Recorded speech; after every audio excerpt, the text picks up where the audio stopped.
Благодарам, подпредседателе. Со кое право зборувате, почитувана колешке Тренчевска, за лицата со попреченост? Вие ги ставивте во дискриминирачки однос со тоа што во ваше време донесовте измени на Законот за социјална заштита во 2019 година и го ограничивте правото на попреченост со возраста. Имаа право на попреченост до 65 години, а после тоа им го укинавте. Тие што има ампутација на нога или друг потежок инвалидитет, примаа право на попреченост до 65 години, а после тоа немаа право. Благодарение на предложените измени на Законот за социјална заштита, во 2022 година, од нас, пратениците на ВМРО, ДПМН и коалицијата, оваа неправда беше исправена. Понатаму, донесовте потполно нови закони. Предлог на Закон за систем за проценка на лица со попреченост и Закон за регистар на задолжително социјално осигурување по скратена постапка и со европско знаменце. Се повикувавте на регулативи и директиви на Европскиот парламент, особено кога сакавте да донесете закони во кое нешто е скриено и сомнително.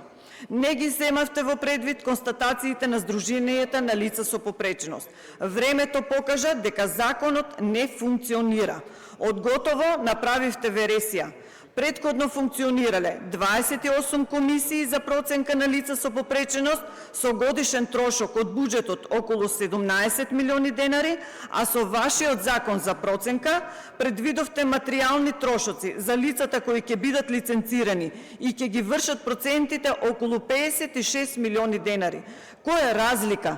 Кој е расфрлање на парични средства, а на крај резултатот е нефункционирање на овие комисии.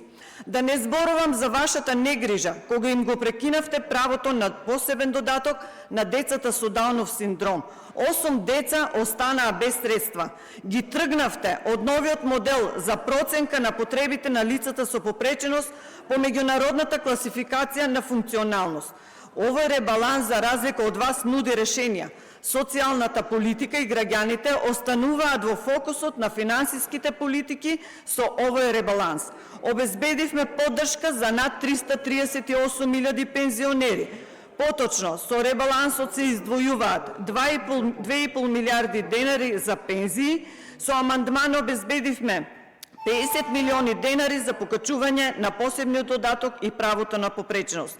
Продолжуваме да работиме и понатаму, посветено за сите граѓани на Република Македонија. За контрреплика е пријавена претеничката